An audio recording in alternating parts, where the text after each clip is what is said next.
Ladies and gentlemen, how you doing? It's John the Ninja live in the dojo, aka the Dojang, aka the John the Ninja Studios. And you know this, man. Thank you so much, guys. Way humbled and enthusiastic. Thank you, the subscribers, the likes. I can only say thank you. Just like everyone's been watching, I've been getting interviews left and right, but two things have happened that are so unprecedented, I can't help but say thank you to the fans. Number one, Jeff Allen, the interview I did with him hit 10,000 views. Remarkable. And then the 1946 video I did hit 1,000 views in less than 3 months. That has never happened for me. So guys, I just want to say thank you. Continue to smash the like button. Continue to hit subscribe and continue to tell your friends. I will talk to anybody. Pastors, porn stars, rock stars. If Jesus would talk to them, so will I. And I intend to. So guys, thank you so much. Number two, I want to do a shout out to my main man, Brandon the pharmacist. I ain't going to name drop no more names, my man. It's a safe video.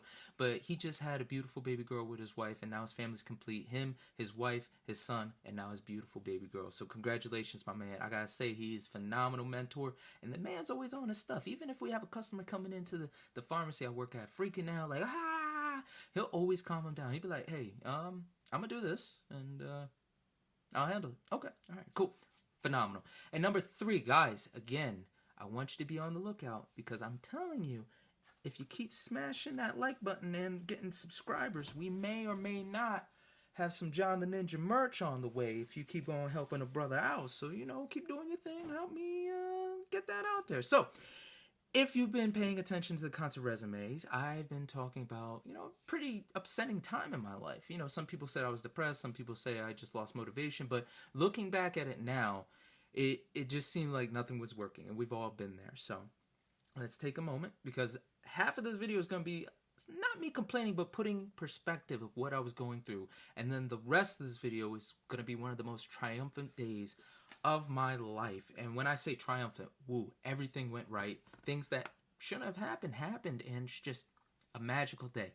The concert I'm talking about, number 29, is going to be Steel Panther with Citizen Zero at the newly done, at the time, Fillmore in Philadelphia. And even better, the highlight was I got to meet a guy who inspired me and also helped me with my metal music. A guy that literally is the reason where I can play bass a certain way. It was phenomenal. It was a great interview. His name is Frank Bello. So, Mr. Bello, I know you got a book coming out, so thank you so much. You have no idea what that day meant to me. So let's get to it. Let's explain what John's going through at the time. Number one, if you watch the Skillet video, you know I'm going through hell at the radio station. No matter what I do, nothing is working, and it's annoying. I just had to go through some emails recently. It's 2021, but I had to look for certain stuff on email, check out what's happening for my work, and I stumbled upon all these emails from 2018 when I was working at the radio station, trying desperately to get in, and it's just one thing after another after another. Now, again, I told you guys, nothing was working, super stressed out, feeling terrible, and I'm just going through these emails, and it's like one email. So, we're promotion staff. We're at the bottom of the barrel. I'm seeing all these opportunities everyone else is having that I'm not having. And I'm like, oh, I want that opportunity. And then I'm being told no. And it's constantly. First one I can bring up is engineering. Fought so hard to get into engineering. Finally got in. Started getting the email. And then all of a sudden I stopped getting the email. So I emailed them like, hey, can I get an email? Nothing. Texted? Nothing. So I'm like, I guess the engineers don't want me or don't need me. Okay, whatever. Second one, company email. One of the guys on the crew, he got a company email. And I was like, bro, how'd you get that? He's like, oh, they gave it to me when I got hired. Well, I've been working there a year prior to him, and I never got a company email. So I emailed my boss. He was like, yeah, talk to this person. I talked to that person. I was like, yeah, well, you know, email your boss. I was like, I did. He sent me to you. And then I got another email. Hey, yeah, well, people at that level don't get company emails. I was like, well, that doesn't make sense. This person got a company email. She was like, well, you have to talk to boss about it. I hope that helps. I was like, miss, that really doesn't, because it's not explaining, you know, two people on the same level, and I don't have one. Never heard a response. Okay, keep moving. Nothing I can do. I think the one thing that really, really burned me at that time was my boss, let's just say, is doing everything he can to help me, but his boss is kind of like, you know, it's whatever. He's not really seeing the hard work I'm putting in. So I am doing events by myself for close to a year. And every time we don't get the company card to get in. So usually the company vans, depending on the station, get a key card. So once you're done the event, you can go inside and then you have your own key card to do this and that. So We never got one for the particular station. So every time after the event, even if it ended at 11 a.m., 11 p.m., it didn't matter. You're going to be out there waiting. And I've been outside in the hottest of the hot summers and the coldest of the cold winters, waiting with stuff, waiting for security to let me in. So much so they all knew me. I had a rapport with them in a good way. So I'm talking to one of the security guards one time, and he's like, hey, man, you're always here. You're always working. If you're not working, you're in the booth trying to practice. Like, why don't they give you a card? And I was like, man, listen, I explained it. And he was like, well, email my boss. Name drop me. And we'll see what happens. I was like, okay. So I did that. Turns out, I get the email back. It's like, yeah, usually either the engineering boss or my boss's boss give those out. So, I'm like, damn. So I get the email, come in, let me talk to you. And, my boss's boss is like, what the heck are you doing? And he's like, listen, I talked to security. I'm always here. They suggested it. And he's like, okay, you should know your place, man. All right, that's all. And I heard that and I was infuriated. I don't know about you guys, but especially after busting my ass and seeing other people get opportunities. Like, 2 recent things happened. One, a girl got to shadow on an event. Now, let me explain. One of the DJs, who I love dearly, she's a wonderful woman, never have anything bad to say about her. She was talking to me and she was like, so what are you trying to do? You're always doing this. I was like, man, I'm trying to be like you. I'm trying to, get in the station and, nothing's panning. She's like, well, come shadow us. I was like, okay. So I was going to shadow the morning show, and she was so gracious in allowing me to do that. So I emailed her like a week out, like, hey, just want to make sure I can still come in. And she was like, yeah, we just got acquired by a new company. They're saying nobody new in. So, just let me get back to you. I was like, okay. So the week came and went, and I'm talking to one of the girls I work with who's now at My Philly 17. And she was like, yeah, what'd she say? That doesn't make sense. I was like, how do you mean? She's like, well, I was just there Wednesday. Come to find out that's the day I was supposed to be. I was like, yeah. She's like, yeah, I sat in and shadowed. Okay. And then the other thing was my boss was trying to get me in. I said, man, just let me come in. I'll work for free. Just allow me to see what you do. Allow me to learn from you. He's like, okay, I'll do that, and I'll see if I can get you paid. Cool. About a week out before it's supposed to start, he sends me an email. It's like, man, I don't know what happened. My boss said, this is no-go, so let me see what's popping. That next day, I get an email. One of the guys I've been working with, and I've been at the company longer, just got the same job I was going to have with the title of assistant promotions director. Can I be mad at the guy? Of course not. He's a wonderful dude. Can I be a little pissed off I got off? Oh, no, I said it. Can I be pissed off that I just got screwed over? Most definitely. Now, a normal person would have left the job and kept it pushing, but something said stay. So I was like, okay. And then, other than my work issues, one of my biggest defeats, I didn't know how to handle this, was I had an interview with John 5, the rock star Rob Zombie's guitarist. And usually when I was at WYBF, what would happen was when I first got there, they said the phone system was messed up. So you got 2 recording studios. You got the one where you're live on the air, you're cracking the mic, and then you got the other one where recordings happen and editing, etc. So I go into the other room. I get there. Mind you, I just did an overnight shift pumping gas at Wawa at the time. And then I drove up to Radnor. No sleep, interview ready to go, very enthusiastic. And I've done this a couple of times. I've had a couple of interviews where this has gone smooth sailing. So there's a kid in there, he does a rap show. I'm like, hey man, this is the deal. Could you please do that? He's a little peeved because, he's a rap star and, he has people calling and they talk about hip hop. But he graciously allowed me to do it. So I said, cool. Waited, nothing. Never got a call from John 5. Called their management. I was like, hey, what the hell? No, I didn't say that. But I was like, hey, wasn't it scheduled? And they were like, oh no, we'll schedule it for next week, same time. I'm like, okay. So I drive home, another week cycle, make sure the interview's coming. I come back in. Now this time the kid's a little bit agitated. He's like, yo, man, you messing up my show. I was like, hey, man, listen, I'm sorry. It's the record company. It's the time they gave me. Could you please let it go? He's like, all right, cool. So I'm like, cool. So I'm waiting. I get a phone call. If something goes wrong, they call the other phone. So it's John 5. And I was like, Mr. 5. And he's like, yo, man, how you doing? I was like, hey, is everything okay? He's like, yeah, but, I tried calling that number and said it was the wrong station. They hung up on me. He's like, oh, my goodness, you know what? I don't know what to think. If I was smart, I would have just recorded him on my phone in the booth. I was not thinking. So, I was like, oh, my gosh, I'm so sorry. Try again. So I'm waiting. I get another phone call. He's like, hey, man, yeah, like somebody said it was a rap station. I'm ruining their show and never call again. I'm livid because at this point, I know it's the kid in the other room. And I don't know what to do. And mind you, this was a good lesson on how to, keep cool in a bad situation for future events. But, man, was I defeated in that moment. I was like, oh, Mr. 5, you know what? Let me call you back. He was like, okay, no problem. So You know, I go into the other room. I'm furious. I don't look at the sign to see if anything's on. I just walk in. I was like, yo, my man. He's just looking at me. I was like, yo, did my person call? And he's like, just quiet. I'm like, bro, what the fuck? And he's just like, bro, we're live on the air. So I was like, yo, forget this. So I left. I went to the manager. And mind you, the manager was like, hey, listen, you know, we never had a problem with you, but there are two things we got to consider. One, you did miss a couple of the shows you were supposed to come into, and number two, he's a student here, so I can't hurt him because he's paying to do this. And I was like, okay, just, you know, make it a point. Like, he really just screwed me. So I called John 5's management. That lady lit me up, and I was so upset, and I was trying my best to try and stop the situation. I was like, Miss, listen, you know, he's a new person. He's been reprimanded. I'm going to make sure that this is handled. I'm sincerely sorry. And she just was not having it. She was furious with me. I have never been more embarrassed for something that I did not do. That's probably the most embarrassing moment of my life. And I've had some really embarrassing moments. There's some stuff.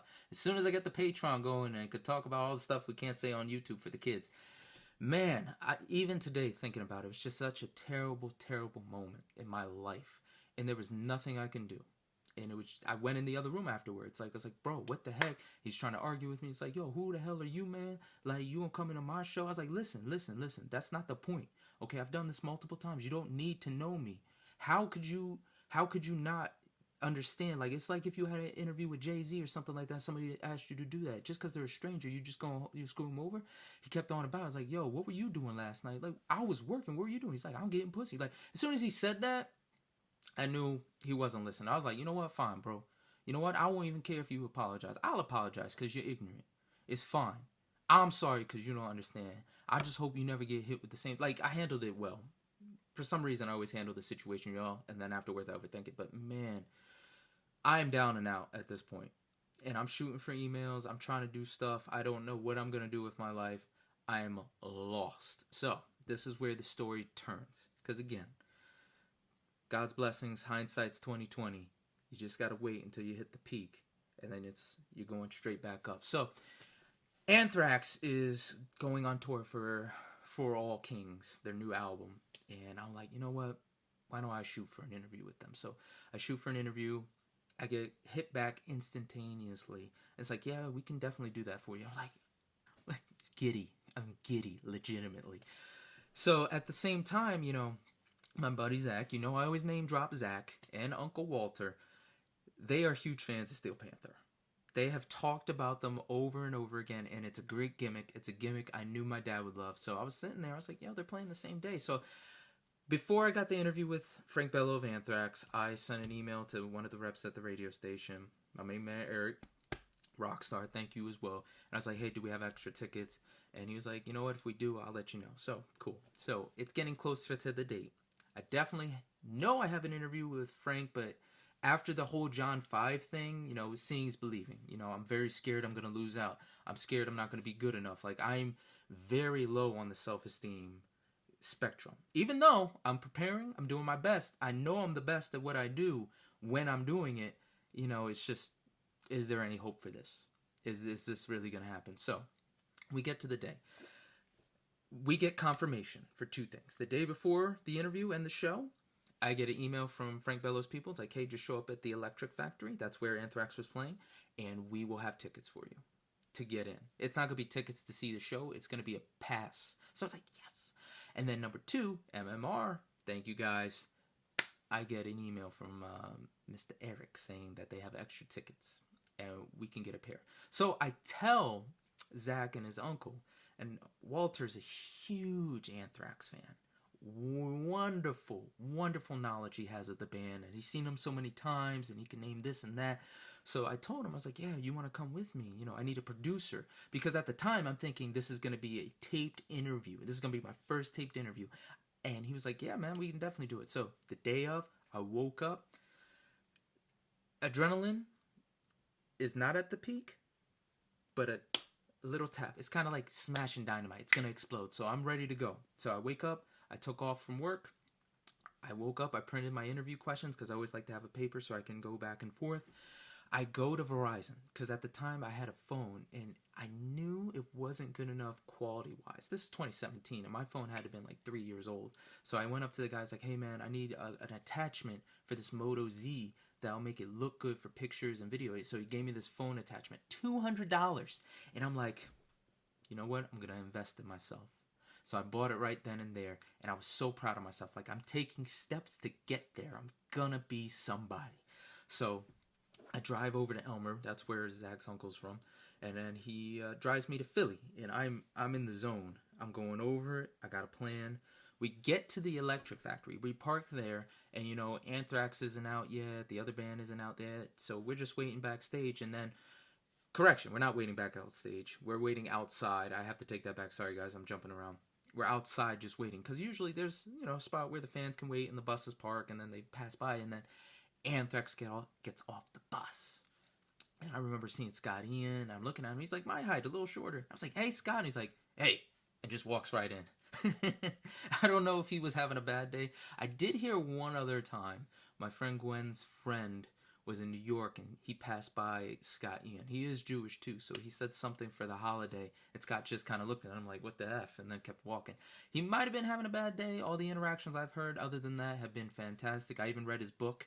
I love Scott Ian. You know, he's that one dude on VH1 always doing interviews and talking about stuff. So, you know, Frank Bello passes by. I wave at Frank. I see Frankie and, you know, Joey and all these guys. And I'm like, yes, yes, yes. So, you know, I was told by, you know, the staff, their security. I was like, hey, man, I have an interview. It's like, okay, man, come back at this time. It's like, okay. So we leave. We go get food. And I'm nervous.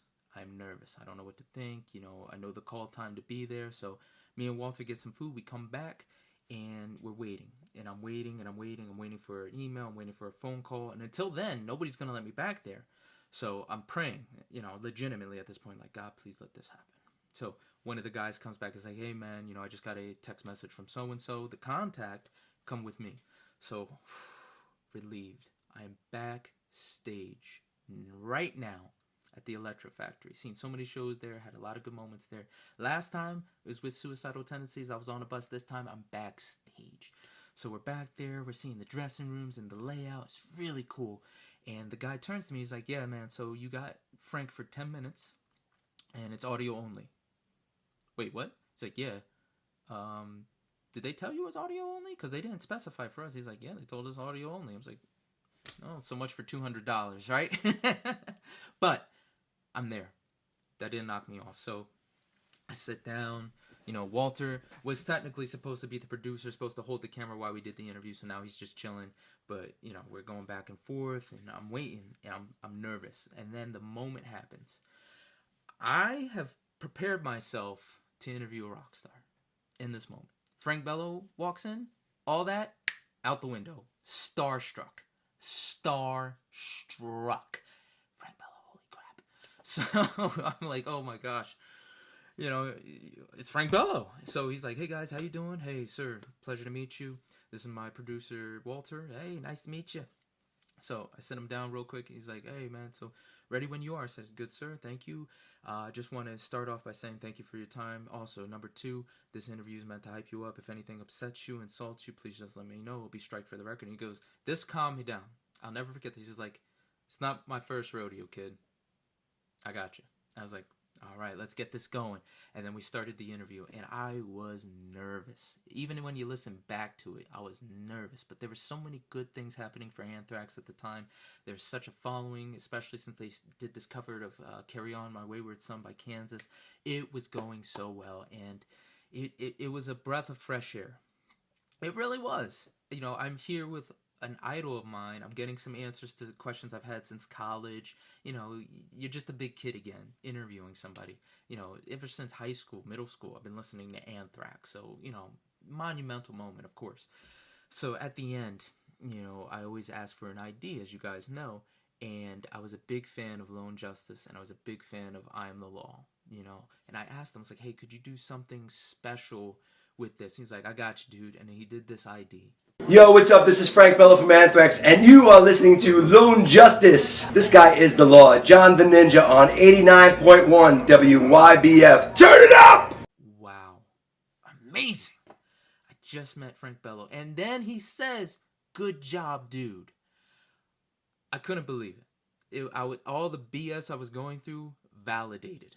I'm good at this. I need to stick with this. And then even better, we took pictures with him. Walter, being a huge wrestling fan, talked about Chris Jericho because Frank mentioned he had a Jericho shirt on. It's like, oh yeah, I saw them out there.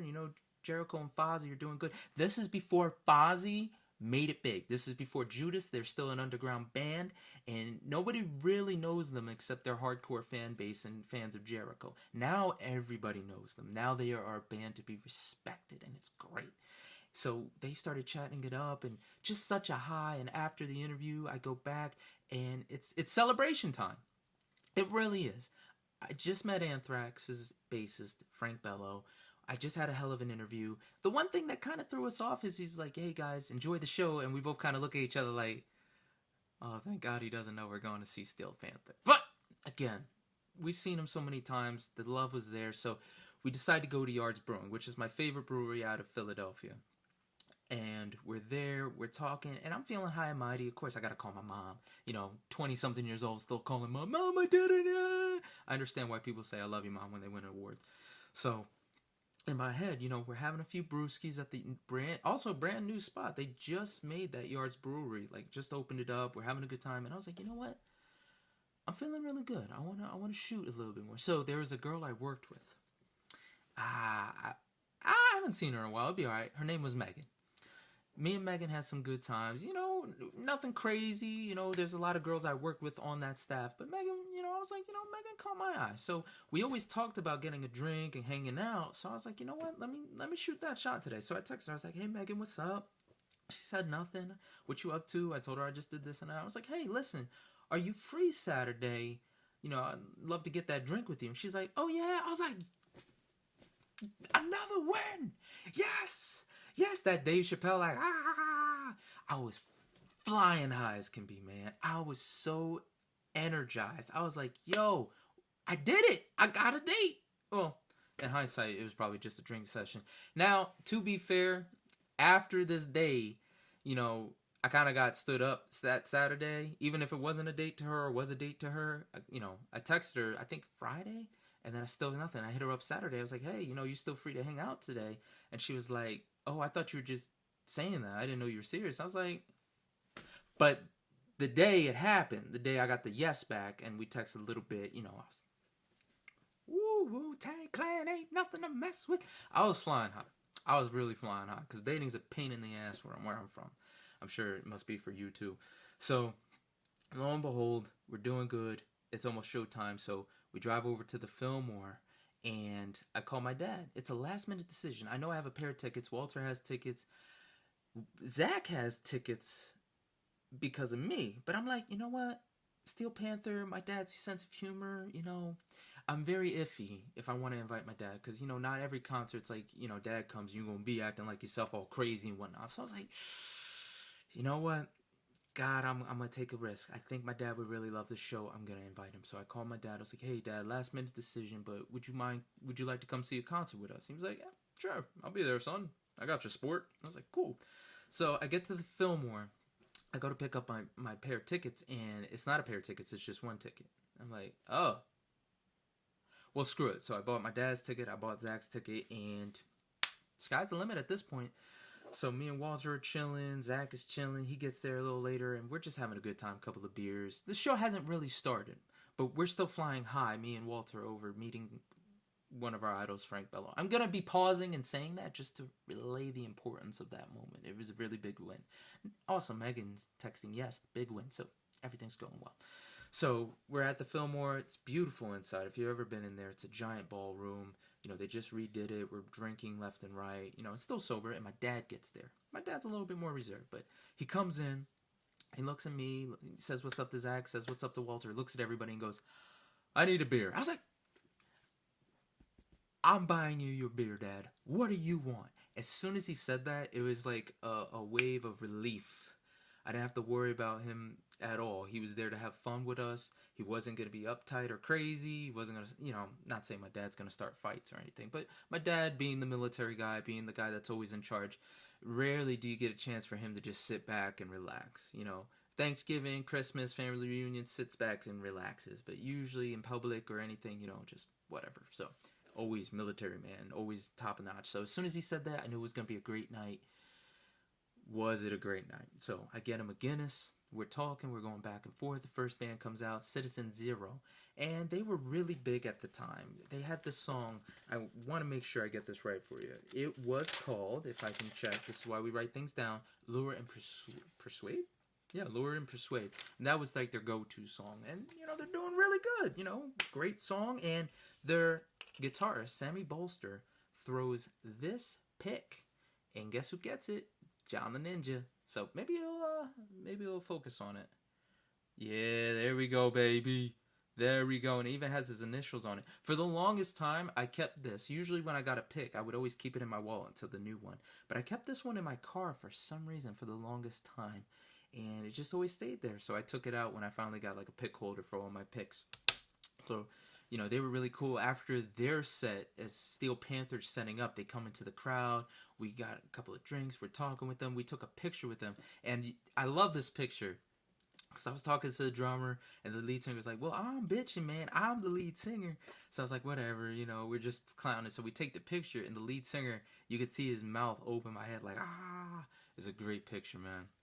So we enjoying it, and now Steel Panther comes out, and they just came out with a new album too. This is their first night in Philadelphia. This is the first night of the tour. They've been there before, but I think this is the biggest venue they've had in Philly on their own.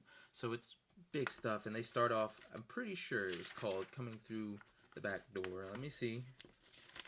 Give me a second, people. Yep, Going Through the Back Door. That was the first song, but when I say I was mesmerized, I was having so much fun. Yeah, that's right, phone. So much fun. It's just like a light went off in my head.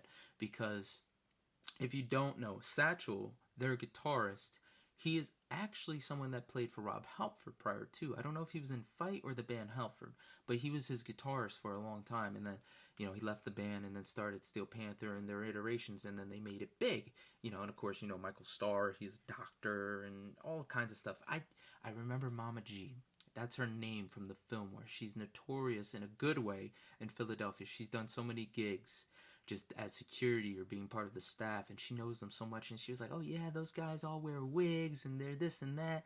I think she moved to Cali like 2 years ago, but Mama G was talking about them, and they're all great guys. But the humor, the musicianship, everything, it worked. It was 80s parody that was just wonderful. And of course, I'm there to see, Death to All But Metal and, 17 Girls in a Row. And there's so many moments from that show that just pop up. Too many to count, but I remember was one, there's a fight that broke out, and nobody expected that. Dude's literally like, of course. Every time I show up, there's a fight. I guess it's a good thing since I'm not a part of it. But they brought a girl up on stage shooting rounds. But he goes, how old are you? And is that your dad? And the dad was there. He's like, yeah, that's my daughter. And he's like, dude, you're a fucking terrible dad. So they sang a song to her. And of course, it being the show, you got it was such a weird combination. You got girls flashing every 5 seconds. Women everywhere just flashing, their privates and etc. And you're like, well, I'm just saying, as a guy, it's not a bad thing to look at. But such a good time. Satchel was such a competent guitarist, and just, again, you know me, I love watching the guitarist, I love watching everything they do, and just thinking, all the times me and Zach were, on a cross-country bus, talking 2014, 2015, listening to Steel Panther, and all the other music we listened to. You've heard that rap before. It was such a feel-good night. And at the end of it, I was elated. It was like, damn, this is a day I'm probably never gonna forget. God forbid I do, because that was a day nothing went wrong. It was nothing but wins. It was needed wins. It was a long, long, long time since I've had that. And at the end of it, everybody went their way. Zach went home. My dad went home. My car was at Walter, so Walter took me back to Jersey. But again, what a wonderful show. And it was not the first time I overcame something, but it's like you're at the breaking point. And you need that pressure valve just to release the anger and all that. And that was definitely the show for it. So super thankful I got to see Steel Panther with the family. And of course, John had to have gotten a pick from Satchel. It's gonna show you in a second. Beautiful. Beautiful. Look at that. Even got his face. I want all of you to look at it. That's a SpongeBob reference, if you guys know. But back to me. So, wonderful, wonderful show. Definitely had a great time. And, again, and it's moments like that. Those moments in life where, you know, God hooks you up. So, let's get to it. Let's see what was played. Citizen Zero, they did an intro number. I don't know what that was, but they did Lure and Persuade. Banging in the Nails, What a Feeling, Go, and then it says Let Me Save You, Stranglehold by Ted Nugent, and then the last one being Home, and then Save the Queen. They were a solid set. I haven't heard from them since, but I always see Sammy Bolster, their guitarist, always doing something new on social media, so you could definitely check that out. And the wonderful, magnificent, crazy as hell Steel Panther, the first song, Going Through the Back Door. Number 2, Anything Goes. Number 3, because at the time Tiger was still in his own little personal hell after cheating, just like Tiger Woods. Number 4, Eyes of the Panther. That was like the first really big song I ever heard from them that, you know, people were getting. Fat Girl, There She Blows. Number 6, Asian Hooker. Number 7, That Time When You Came In. That was the premiere of that song because of the new album. Number 8, Poontang Boomerang, followed by Satchel's guitar solo. And it had a little bit of snippet of Crazy Train and The Trooper and a couple other covers. It was really, really cool. Number 9, If I Was the King. 10, Girl from Oklahoma. This is the part where I told you about the girl from the crowd. 11 after that, 17 girls in a row. And they pulled all these girls up on stage. They're dancing, they're flashing. And he's going like down the Rhine and they're all flashing him and stuff. Number 12, Glory Hole. Number 14, Death to All But Metal. That's when the fight broke out. So appropriate. And then the encore, Community Property, and then Party All Day, and then I gotta say it, Fuck All Night. Oof. Anything else I gotta say from this show? Nope, that was it. That was concert number 29 for the resume list. And the next one is definitely going to be a good one. It is a surprise great concert because, one, it was my first early start ever for drinking. And then number 2, it was cover bands. Something I really, really never dived into. So, guys, thank you as always. Always watching, always supporting. Don't forget to like, share, subscribe. Guys, some really, really big stuff is coming my way. So, as always, be smart, be mindful, and God bless you. I'm going to see you guys soon. You already know what I'm going to say. Ninja out. Woo, baby, you listen to John the Ninja. All your ears are about to go on a vacation. John the Ninja's got what you need.